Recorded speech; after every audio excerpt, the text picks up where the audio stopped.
Our Miami Marlins are back for another ride here in the postseason.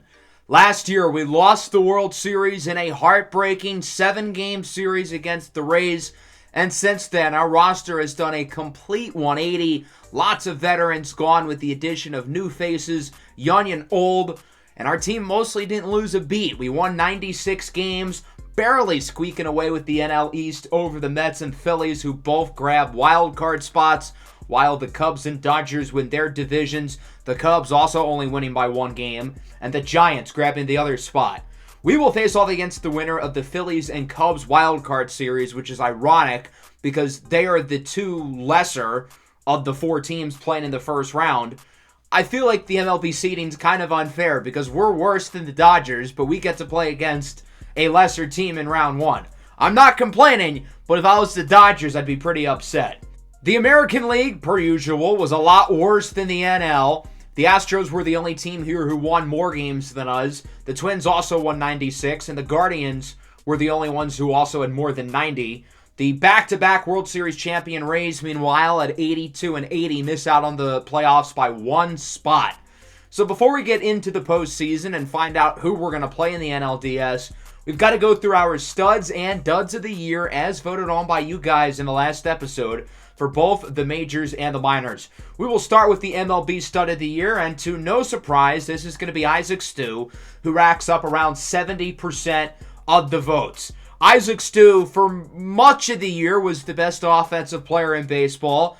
He definitely fell off in the month of September and was really poor to end the year. But for 5 months, he was the runaway favorite for the MVP, ultimately falling short, finishing in 3rd behind Vladimir Guerrero Jr.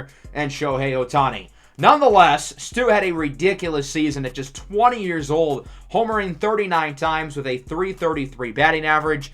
Again, he was the runaway favorite for the batting title all year and lost right at the end to Jonathan India. He finishes with a 4.6 WAR. It was like 5 at the start of September, but still really good for a mostly DH. And guess what? We've got him under contract for 8 more years. I wanted to pay him before this offseason because I knew he would get a nice boost for winning Stud of the Year. And indeed, he wins it, and he will go up by 3 with his rating and potential. So he is now an 89 overall with 93 potential. Getting second place was center fielder Kevin Alcantara, who had big shoes to fill. Luis Robert obviously leaving in free agency, signing with the Milwaukee Brewers. And Alcantara made the opening day roster, and for the first month of the year, he was awful. But once we got into the month of May, he really turned it around, and it felt like he just got better and better throughout the season. And by the end of the year, he was one of our best, most consistent players.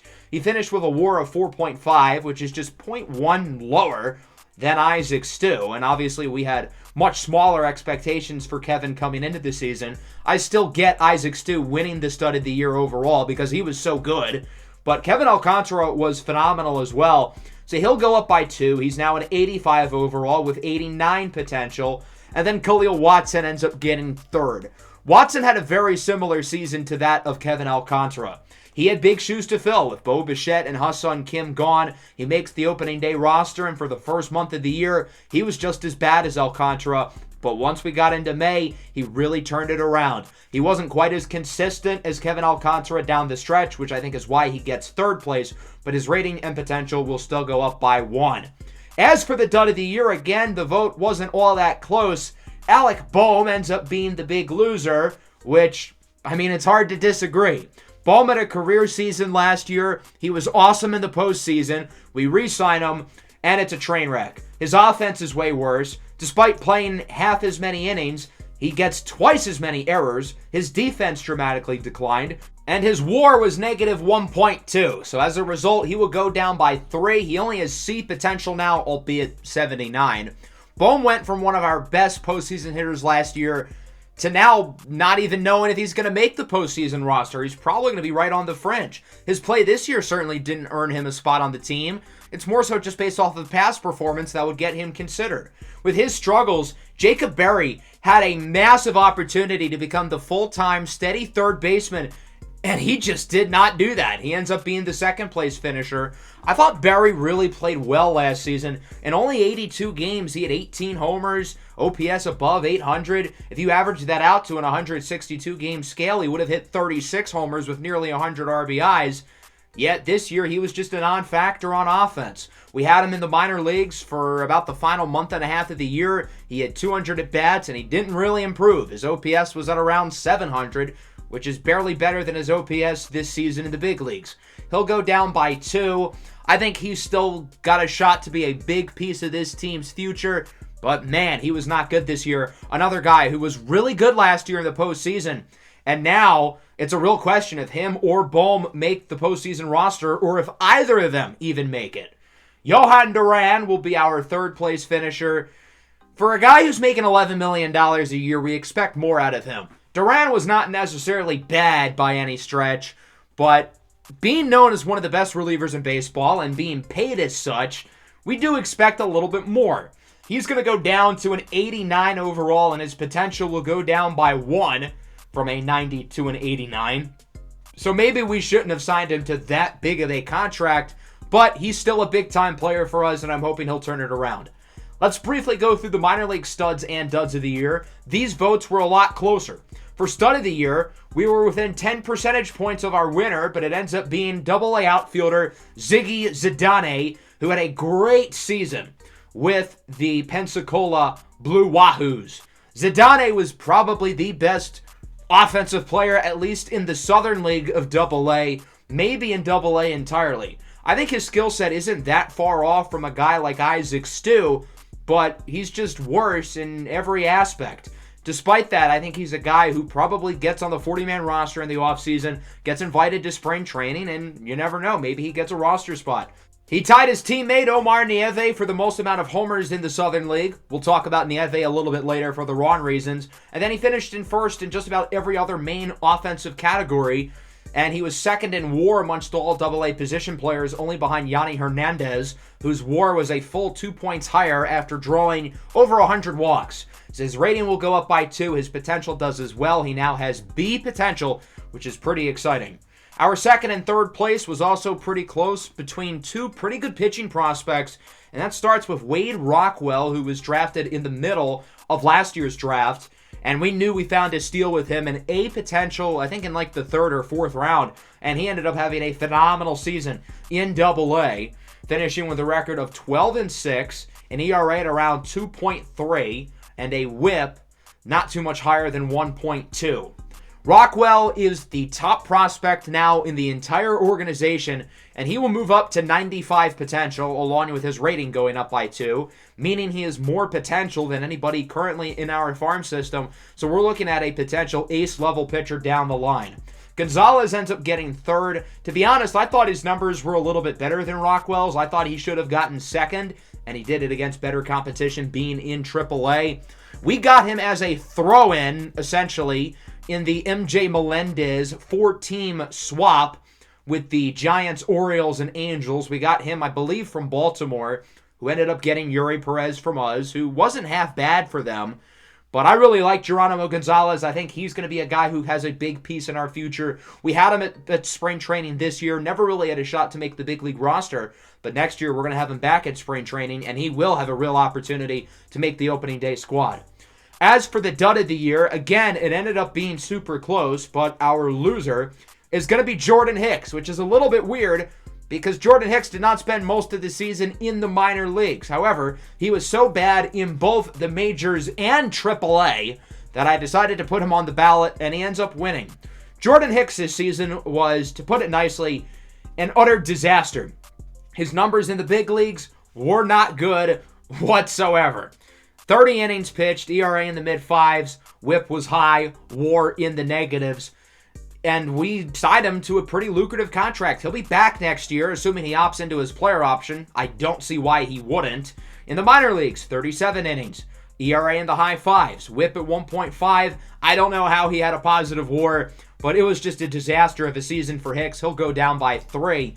This is a guy who's been here for a while, and he's been really good, but maybe we overstayed his welcome by extending him in the offseason. Omar Nieve ends up getting second place, one of the best prospects in our organization. Nieve was our first-round pick last year, and while he did tie for the Southern League lead in homers with 22, he was so bad other than that he still makes the list. His contact was not good. He barely hit above 200. Plate skills, not good. He had 115 more strikeouts than he did walks.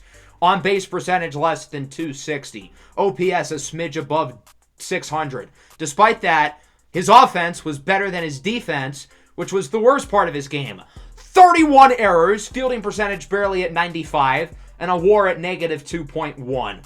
He'll go down by 2. He still has A potential, I think either 91 or 92. So he's still got a big shot to be a big piece of our future. But man, he was not good this year. I think he's probably going to start next year in single A. Our third place finisher was Joel Beltran, who continues to be just a really disappointing draft pick. We drafted him in the competitive balance round, which was basically the first round all the way back in season 1, and he really just has not gotten any better. His numbers this year, if anything, got worse. He was injured for a large chunk of the year, which is a common theme with him, but when he's on the field, he wasn't all that effective. 12 homers, 220 average, OPS at barely above 600. He didn't even play that good of defense, which is his calling card, finishing with a negative WAR. To put things into perspective, he was in the same draft class as Woody Landry, and we drafted Beltran at 22 years old, coming out of Mississippi State. That's the same age that Woody Landry is right now in his 4th Major League season. So Beltran ends up going down by 1. He is now a 71. He'll be 27 years old next year. Not exactly a spring chicken. So with that, we will now shift our attention to our first round matchup between either the Cubs or the Phillies, who will face off in a 3-game series in the wild card round, and we're very familiar with these teams. In Season 4, we played against the Phillies in the NLCS, losing in 7. Last year, in Season 5, we played against the Cubs in the NLCS, beating them in 5. We've played against both of these teams in the postseason. Let's see who it's going to be again, as the Phillies win Game 1 here at this best-of-3. Walker Buehler and Shane Bieber were both phenomenal. Bieber gets the loss despite not allowing an earned run. It's off of an error. In Game 2, the Cubs get revenge despite a big comeback from the Phillies. A great start for Roki Sasaki, who nearly let it go at the end. And it comes down to this. Game 3 is won by Chicago 4-2. Nobody scored until the 8th inning. The Phillies got 2. Then they took Mick Abel out of the game for whatever reason, and Carlos Rodriguez ends up blowing it, allowing 4. Matt Manning had a great start for Chicago. He pitched the start of the 8th and then was replaced by Leo Zavala, who allowed a home run to Drew Jones, but it didn't matter because the Cubs ended up coming back and winning. Despite the fact that the Cubs were quite a bit worse than the Phillies in the regular season, only winning 85 games compared to Philadelphia's 92, it is the Cubs who will face off against for a second straight year in the playoffs. Their best offensive player this year was former Marlin Luis Arraez, who's not the singles merchant he once was, for better or worse. His average is lower than it's been, but he's hitting for more power, career high in WAR, and he's doing this for less than $9 million a season. I think one of the only bad moves we've made in this entire series was letting Luis Arraez go for Ha-Seong Kim. Luis Arraez has outperformed what I would have expected him to be with the Cubs. Chicago's pitching rotation is scary at the top with Shane Bieber and Roki Sasaki. I remember their bullpen being a little bit better last year than it was. A lot of the same faces, and they do have a great closer with Cody Hoyer. But their bullpen isn't all that scary. It's their rotation that I think is the strong suit. As of now, we've got 33 guys on the MLB roster. We've got to send it down to 26, and there were a handful of tough decisions. We can make changes with the MLB roster once we get to the NLCS, if we're still alive, that is. So Andres Vina will be sent down. He had a good playoff last year. Jordan Hicks, pretty easy. He was terrible all season. Ariel Amador played well down the stretch, but he missed pretty much all of the second half of the year with injury. There's just other guys I trust more right now. Robbie Jones hasn't played in the big leagues since April. Terrell Berry I don't fully trust. Jacob Berry was great in the playoffs last year, but he just hasn't been good at all this season. And then for the last spot, I was down to a handful of guys, but I decided to send down Esteury Ruiz. I like having him up as a potential pinch runner, but we've got other fast guys coming off the bench like James Wood. It was between Ruiz and Bohm for that last spot, but I'm going to roll with Alec Bohm for now. He's a veteran. He played well in the postseason last year. He has a lot of October experience dating back to his time with the Phillies. and I'm going to roll it out with the vet. Here's what our lineups will look like, and obviously these are subject to change game by game. We have the same 9 players slated in against righties and lefties, but we'll see a lot of James Wood. He's played very well as of recent. We'll see some Alec Boehm. We'll see some Josh Bell. Hopefully we don't have to see too much Austin Wells, but we're going to make use of our bench. As for the rotation, it'll be Cabrera, Mize, Severino. They've got their spots down pat. And what do we do after that? Do we go with Max Meyer? Do we go with Gennaro Miller? Do we go with potentially a bullpen arm? I'm going to keep Miller in the bullpen for now, but I'm strongly considering starting him or Meyer given the opportunity. If it is a bullpen game, I imagine it would be Joe Shearer who gets the start. Last year, our bullpen guy who started games was Jordan Hicks, but I don't think that's going to be the case this year with how poorly he has played. So let's get this show on the road. Games 1 and 2 of the NLDS as we face off against the Chicago Cubs. Opening it up here, Game 1 at home. The Marlins have home field advantage for this series. We might not the following series if it is us and the Dodgers, the 2 higher seeds, who meet up in the NLCS. The Dodgers will face off against the Mets. They beat the Giants in the first round in 3 games. So San Francisco, who won, I believe, 95 games, just one less than us, is now out. Once you get into the MLB playoffs, your record really does reset at 0-0. What we did in the regular season doesn't matter right now. What we did last year in the playoffs doesn't matter right now. It's all about this game and the next month or so. Let's take a look at both lineups, and let's take a look at the Marlins starting pitcher, back-to-back Cy Young winner, Edward Cabrera, who did not win the NL MVP as he did a season ago, although I would argue he was more consistent than he was last year. He threw more innings despite having less games pitched, and of his 33 starts, 30 of them ended up being quality starts. He really only had one bad game the entire season. Talk about a steady rock. Here's Daniel Bonilla. He is safe at first as Jazz Chisholm is unable to make the throw quick enough. An infield single for Bonilla, and now Luis Arraez, the former Marlin, rips it into the gap.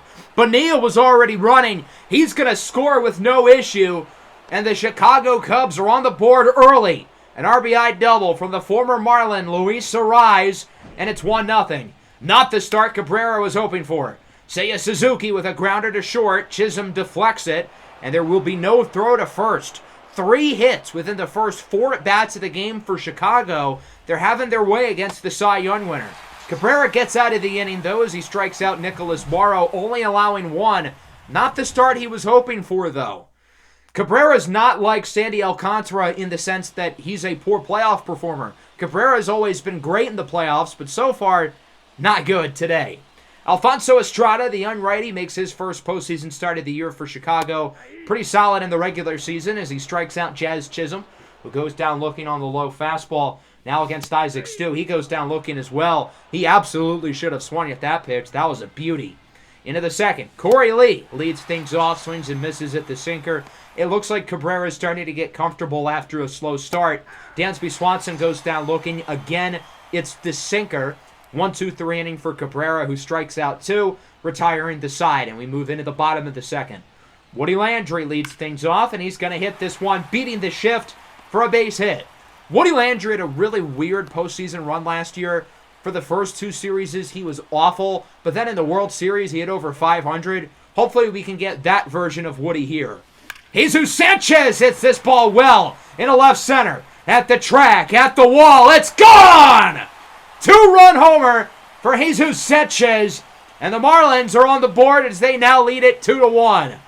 Jesus Sanchez throughout this series has been an unbelievable postseason performer, especially against the Phillies, but still, in general, he lives for the month of October, and sure enough, he starts this postseason with a dinger.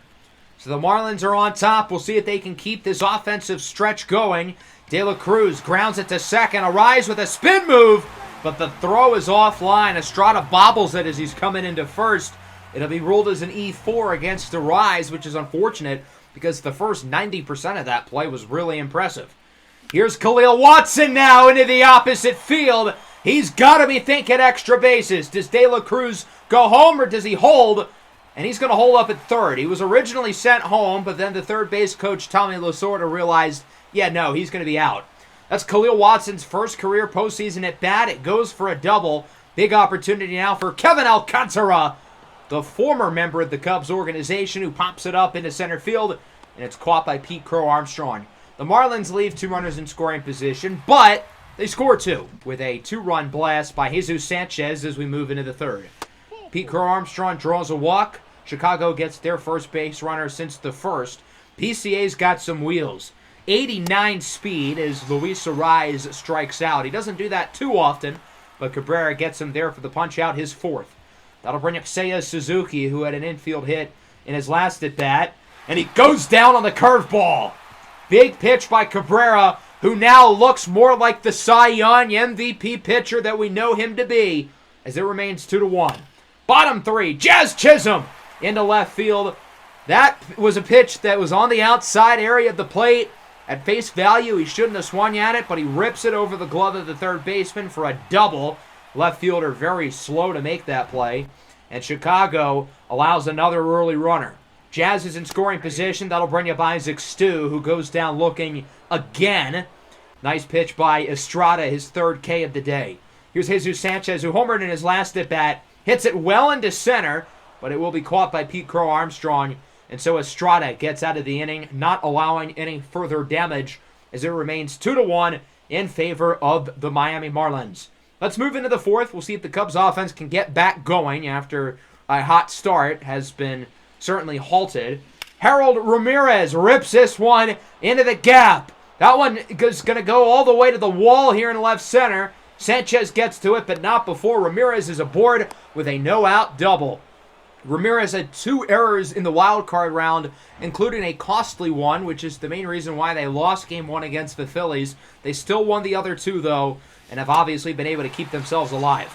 Nicholas Morrow strikes out on the slider. Good pitch by Cabrera, his 6th K of the day. Corey Lee draws a walk, and Chicago gets another runner aboard. Cabrera finds himself in a jam once again. Owen Cassie rips it up the middle. Runner's going to be sent home. The throw from Alcantara is a beauty, but it's not in time. It's an RBI single for Cassie, and we're tied at 2. Big hit for Chicago. That'll bring up Swanson. Full count, draws another walk, and the bases are loaded. What an opportunity here for the Chicago Cubs. Here at the top of the order, Daniel Bonilla strikes out on the fastball. Big pitch by Cabrera. Now it's Pete Crow Armstrong. The 1-2. Down the line and fair! That'll score 1. That'll score 2. It's an RBI single for PCA, and the Cubs are back on top. It's now 4-2.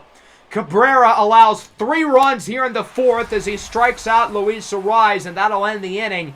A big frame for the Chicago offense, scoring 3 against the best pitcher in baseball, who is not off to a great start here in his first start of this year's playoffs. Bottom 4, MJ Melendez singles it into center. Melendez, one of the many new faces from last year's team onto this year. Within our starting lineup, only 5 players were on last year's team who won the National League pennant, obviously including Brian De La Cruz, who's going to ground this one into a 6-4-3 double play. Good work by the Cubs infield. And right now, Alfredo Estrada has been pitching pretty well, minus the 2nd inning.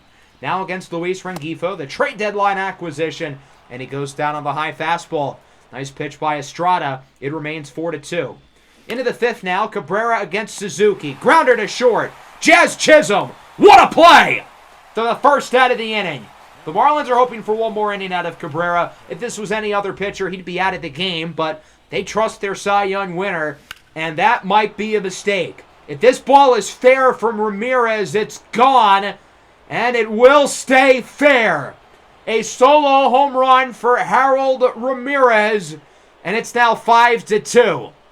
354 feet for Ramirez. That ball didn't get out by much, but it does. And Edward Cabrera will be taken out of the game with a pretty lackluster start.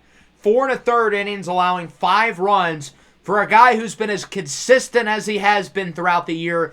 30 quality starts in 33 appearances, but he's not going to add another one to that total. He'll be replaced by Camilo Duvall, the all-star, who had a great season out of the bullpen. Sub-2 ERA, sub-1 whip.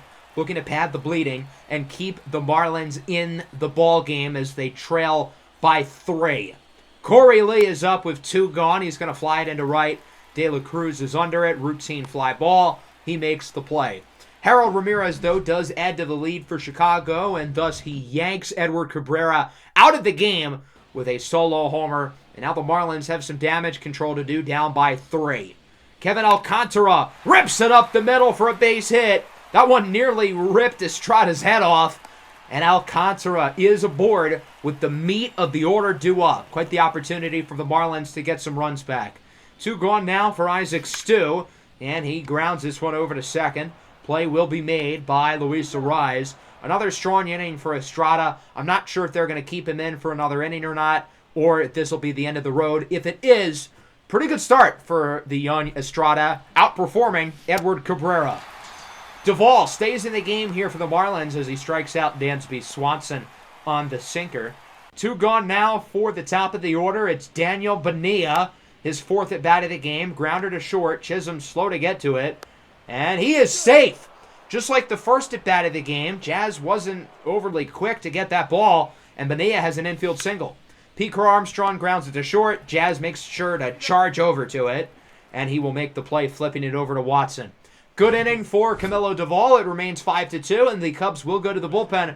26-year-old lefty Carlos Vasquez is into the game, a former first-rounder out of UConn. The interesting story with him is that he's never pitched in a big league game. Regular season, postseason, nothing. This is his first game. He'll face off against his fellow draft classmate, Woody Landry, who flies out to center. That's Vasquez's first at bat ever. He will now face off against Jesus Sanchez, another lefty, and Sanchez hits it sharply, but it will be caught. The Cubs wanted to get the lefty-on-lefty matchup here, but we decided to have MJ Melendez hit after Sanchez and Woody on purpose because we know he rakes against lefties, ripping this one off the wall. His second hit of the game, and it goes for a double. The Marlins with a runner in scoring position, and quite the opportunity for Brian De La Cruz to look to score him in. De La Cruz with a grounder over to short. Swanson makes the play. Throw to first is in time. They got him. So Vasquez's first big league inning in a high-stakes situation ends up being a pretty good one. He allows the double to Melendez, but nothing more. Phil Bickford comes into the game out of the bullpen for the Marlins. He had a great season, whether it was with the Angels or with us after the trade deadline. He was even better after coming here as he strikes out Luis Arraez, who has been struck out 3 times today. And now Seiya Suzuki launches this one into straightaway center. That ball is gone. The Cubs add to their lead as it's now 6-2. Unlike the Harold Ramirez homer, that was a tank. 422 feet. Speaking of Ramirez, he strikes out. Now that'll bring up Nicholas Morrow. Count is even at 2-2. And he's going to pop this one into foul territory. Woody Landry should be under it to make the play. But still a pretty successful inning for the Cubs. Phil Bickford only allowed 5 earned runs all regular season. But he allows a dinger to Seiya Suzuki. And we go bottom 7. Kevin Alcantara strikes out. A 1-2-3 inning for Carlos Vasquez. The moment clearly not too big for him in his not just postseason, but major league debut. The veteran Reynaldo Lopez will come in for the Marlins here in the 8th. 3.69, nice ERA. 1.32 whip. Not as good as he's been in the past, but not bad, especially considering his poor month of April. He strikes out Owen Cassidy on the outside circle change. Very nice pitch there. Dansby Swanson now rips this one into the gap with 2 away. And that will roll all the way to the wall. Should go for extras. Alcantara retrieves it. But it'll be a double for the Cubs, who get a runner in scoring position as they look to add to the lead. And it looks like Daniel Bonilla is going to do just that. Single into center. Alcantara's throw home is offline. So much so that Bonilla is going to look to make it to second. And he is safe. Bonilla with his 3rd hit of the game. It'll drive in a run. And it's now 7-2. Pete Crow Armstrong up the middle. Past Lopez. Chisholm is unable to make the tough throw. It's an infield single. Again, keeping the inning alive. Lopez will be yanked out of the game. And it's time for Paul Sewald to pitch. Sewald has not pitched in the majors since July. He's been in the minors over the last couple of months because we just didn't have space for him in the bullpen. But now that it's the postseason, we want him back. Although, he's going to allow an extra base hit here to Luis Arraez, who drives in both runs. And the Cubs now lead it 9-2, turning this game into an all-out blowout. Seiya Suzuki, grounder to short. Jazz Chisholm makes the play. Finally, the inning comes to a close. The big two-run double there by Luis Arraez has this game pretty much out of reach for the Marlins, if it wasn't already out of reach to begin with. Isaacs, too, looking to keep the Marlins in it as he rips this one into the gap, and it's going to be dropped out in left field. Chris Paul hits a huge three to cut the lead to 43, as it'll be a double for Stu, and the Marlins get a runner in scoring position.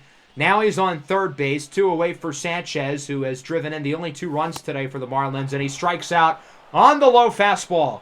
Another very strong inning for Carlos Vasquez. 3 scoreless for the young lefty as we go into the 9th. Paul Sewald's still in. It looks like he'll retire the side. Lee flies it into left. It's caught by Sanchez. Pretty strong inning for Sewald, but the Marlins still trail by 7. Do they have the inning of all innings in them, or will they fall 1-0 in this NLDS best of 5? Can't really afford to lose many games here, so the Marlins know if they do lose, they're going to have to pick it up. Here's Luis Rengifo. This one, if it's fair, it's gone, and it's not. It is foul by around 8 feet. Rengifo mashes against lefties. This is the perfect opportunity to start a rally, a 7-inning rally here with 2 outs, I guess. And a couple pitches later, he'll pop it into center. This should do it, as it's caught by Pete Crow Armstrong. And the Chicago Cubs come into Miami and shock the Marlins in dominant fashion, winning Game 1, 9-2. If we thought this series was going to be a little bit easier, being that we handled these guys last year and they only won 85 games, well, guess what? It's not going to be easy. We've got to play our A game here, or else we could be in some trouble. This is very similar to when the Braves were the number 1 seed 2 years ago, and then we come in the NLDS and shock them, winning it in 4. Hopefully, we've learned from that, and the same doesn't happen. But this first game was certainly not a promising start. Chicago's offense was good from start to finish, whether it was Edward Cabrera in the game or the bullpen. They mashed. Everybody within the first 5 batters of the order had multiple hits. The back end of their lineup did nothing, but it didn't really matter. Alfonso Estrada had a pretty good start, and then Carlos Vasquez in his major league debut throws 4 scoreless. That's pretty embarrassing for our offense. Other than Sanchez, who had the homer, and Melendez, who had multiple hits, nobody really rose to the occasion. And then Edward Cabrera, the best, most consistent pitcher in baseball, had a rare bad outing. 4 1/3 innings, allowing 5 runs. To be fair to him, the bullpen minus Duvall and I guess Sewald wasn't a whole lot better. But we expect a lot more out of Edward Cabrera. We hold him to a high standard, being the best pitcher in baseball, and he definitely was not that today. Throughout this series, when we've been down in the postseason, I've always been able to fall back on the idea that we have Edward Cabrera and, at the time, Sandy Alcantara still available in the rotation. But that's not the case for us right now. Maybe Cabrera pitches in a Game 4 or Game 5 if it gets there. Sandy Alcantara, obviously gone. We're going to need some of these new pitchers like Casey Mize today, Luis Severino in Game 3. If we get past Game 3, possibly a Max Meyer or a Gennaro Miller to keep the season afloat. We got utterly embarrassed in Game 1. The offense was not good. The pitching was not good. Man, we've got to pick it up in a major way. Both teams completely shifting the lineups. For the Marlins, it makes sense because they're playing against the lefty. For the Cubs, I don't really get it. Why fix something that ain't broke? They have damn near an entirely new team in. They'll be facing off against the talented righty Casey Mize, who had a pretty good first season here in Miami. 3.5 ERA, 1.21 whip. Mize, obviously having spent most of his career in Detroit, hasn't played in a lot of big games. He's never played in an MLB postseason game until right now, as Luis Arraez hits that one over the glove of Jazz Chisholm for a base hit. Arraez struck out 3 times in the first game, but he also had 2 doubles and drove in 3 runs. Harold Ramirez, single into center. The biggest games that Mize has ever pitched in was the College World Series back in 2018 with Auburn. That was 10 years ago, though, and he's not playing against college kids anymore. Morrow, single in to right. run scores, and the Cubs are on the board here in the first inning. They lead 1-0, just like they did in Game 1, setting the tone early. Corey Lee flies this one into center. It'll be caught by Alcantara, but the Cubs, just like the first game, add an early run. They lead it 1-0, giving their pitcher, Jackson Ferris, some early run support. Ferris, a lefty, finished with a 4.63 ERA. This game is a must-win for us because in Game 3, the Cubs are going to have Shane Bieber pitch, and if necessary in Game 4, it'll be Roki Sasaki. It's going to be hard to win both of those games, especially with our top-tier pitchers not on the bump. So we've got to perform today as Rengifo lines it to short. Going to be a tough play for Swanson. Throw to first is in time. They got him. Or did they? I feel like we got to go balls through the wall. This is a game we've got to win. We're going to challenge the call, and as you can see right there, foot hits the bag before the ball is in Ramirez's glove. We would challenge the call. It would be reversed, and it's an infield single for Luis Rengifo. MJ Melendez now single into center. The only Marlin with multiple hits in the first game gets a hit to start the second. Rengifo and Melendez mash against lefties, but so does Isaac Stu. He's going to hit this one into center. It'll drop. Everybody's going to hold up. If there was 2 outs, maybe we send the runner on third, but there's nobody out. So, the bases are loaded. Oh, God. The bases loaded was our kryptonite in the playoffs last year, but I feel like since then we've broken the bases loaded stigma. Throughout this season, we've actually been pretty effective with the bases juiced, although Woody Landry's going to fly out. That's a big out for the Cubs, and now a ground ball would end the inning. Jazz is going to make sure this one is not on the ground. Liner into right. 1 scores. 2 scores. It's a 2-run double for Jazz Chisholm. Miami leads it 2-1, and they've got 2 runners in scoring position for Kevin Alcantara. This one is flown into right. If I'm Jose Siri, I let this ball drop to not let the sacrifice fly score. Instead, he catches it and launches a dime to the plate for a double play. Shout out Jose Siri with the confidence to make that throw and then executing it. Speaking of Siri, he is up here in the top of the second. Flies this one into center, caught by Alcantara. 1-2-3 inning for Casey Mize. A lot better than the first inning as the Marlins hold on to their lead. Bottom 2. Jesus Sanchez up the middle with a base hit. Sanchez has improved so much against left-handed pitching over these last couple of seasons. It used to be a real weakness for him. Now not as much. Showing it here. That'll bring up Brian De La Cruz. He hits this one well into left field. Back at the track, at the wall. It goes off the wall. I thought it had enough carry to go over, but not quite. It is a double for De La Cruz, his first hit of the postseason. De La Cruz obviously struggled last year in the playoffs up until the very end of the World Series, but he gets a double here. Khalil Watson with a big strikeout in the curveball. Great pitch by Ferris. He needed that out.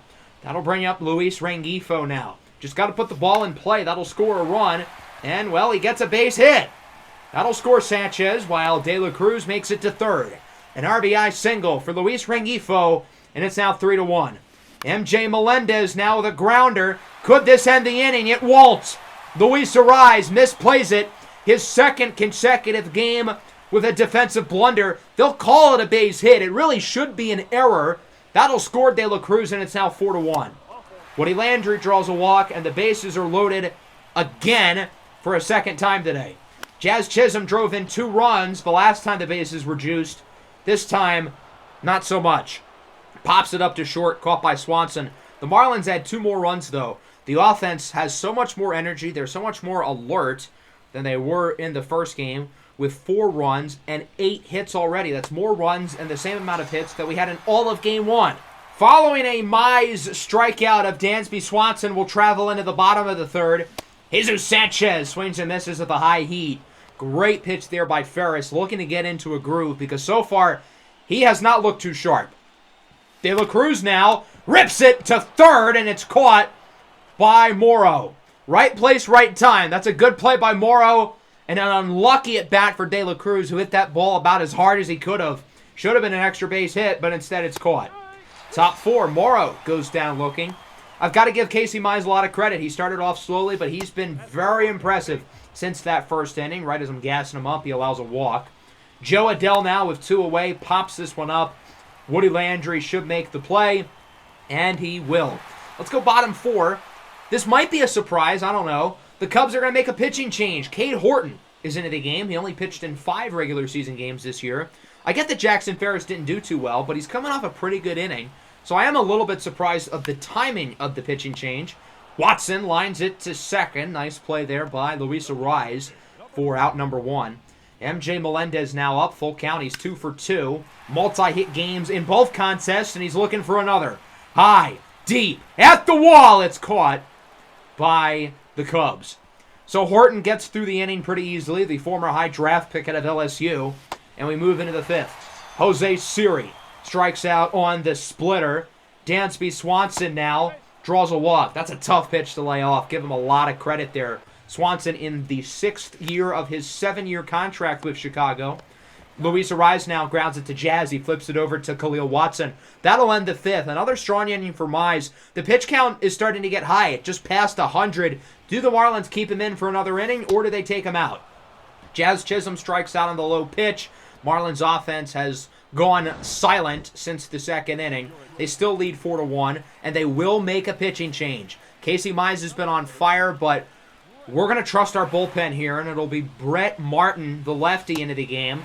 He'll retire this side, finished off by a strikeout of Corey Lee. Let's move into the bottom of the 6th inning now. Jesus Sanchez is up, got a base hit in his first at bat, and he goes down looking on the slider. That's a tough one to lay off. Looked like it was outside, but he does not get the call. 2 away now for Brian De La Cruz, and he strikes out on the changeup. And so the Marlins are through 6. Into the 7th now. Johan Duran comes into the game. Obviously, he had a disappointing regular season. We're hoping he can play better in the postseason, as he will get Joe Adell to go down looking on the splitter. Nice pitch by Duran. Now against Jose Siri. He flies this one into right. De La Cruz under it. And he misses it. What are you doing, Brian? Instead of an easy out, Jose Siri's now at third base. This is the Ryan Day mold of just being born on third rather than literally hitting a triple. They're going to rule that as a triple rather than an error, though. I don't know why. Duran still gets out of the inning as he strikes out Bonilla. Duran had to get 4 outs in that inning. The lights were too bright for De La Cruz, but it doesn't matter. We still lead 4-1.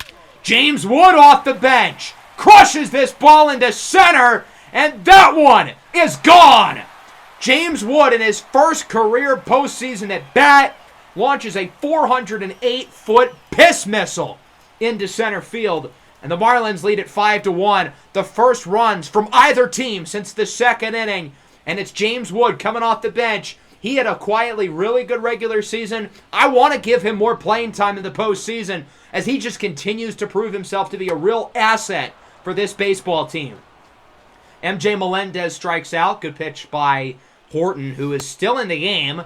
Horton hears a who as he gets Isaac Stu to go down on the strikeout, but not before James Wood adds a run. Camilo Duvall comes into the game here in the 8th. He pitched a very solid game 1, replacing Edward Cabrera. He was pretty much the only pitcher to pitch well in that game, as Dansby Swanson gets a base hit. I don't know where Kevin Alcantara was trying to throw that ball. My goodness, was that a bad throw. Ramirez draws a walk, and now things are getting interesting.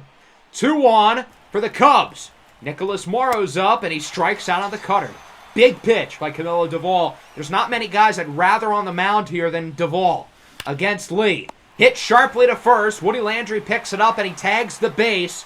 And the Marlins get out of the inning as it remains 5-1. Horton will be removed for the Cubs. He'll be replaced by the lefty Luke Purcell. Again, the Marlins have a lot of their lefties due up.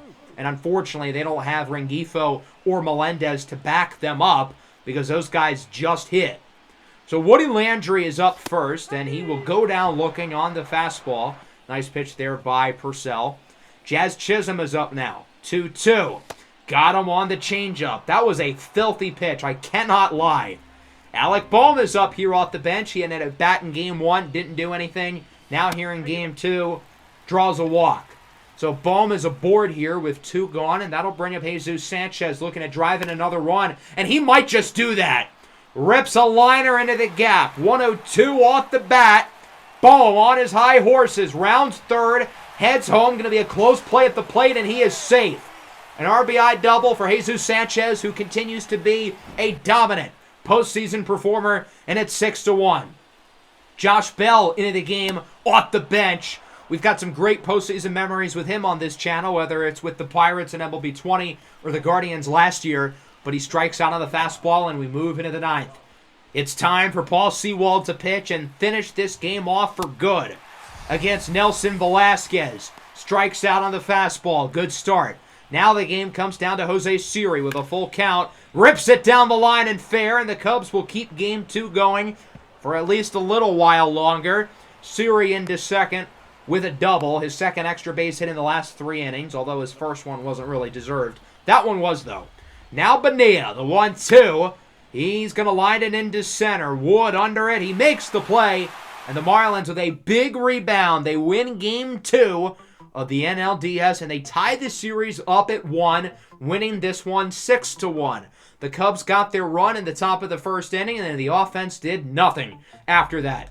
Our offense started off really strong. 4 runs in the first 2 innings. We didn't get a ton after that. Only 2 base hits after the second inning, which was the homer by Wood and the RBI double by Jesus Sanchez. Our offense was pretty ineffective after the second inning, but luckily it didn't matter because we got enough runs early and the pitching was phenomenal. The Cubs offense was nowhere near as good as they were in the first game. Jackson Ferris struggled. I will say their bullpen was pretty good. Horton and Purcell only allowed 2 hits between the 2 of them. Our offense played really well early. They didn't do well after that, but it didn't matter. Homer by Wood, RBI double by Sanchez, Rengifo, Melendez, and Chisholm also driving in runs. Shout out to Casey Mize. He was awesome. The bullpen also awesome to tie the series up at 1, while the other NLDS series is also tied at 1. Game 3, Shane Bieber's on the mound for the Cubs. Game 4, it'll be Roki Sasaki. We'll start Luis Severino in the 3rd game. As for Game 4, who the hell knows? Is it Meyer? Is it Miller? Is it a bullpen game? Is it Edward Cabrera? We've got some tough decisions to make, and it'll be interesting to see how we play in Game 3 and how that influences our potential choice. I hope everybody enjoyed the episode. I know it was a long one, but a fun one nonetheless. Make sure to leave a like and subscribe to the channel if you are new. Peace out.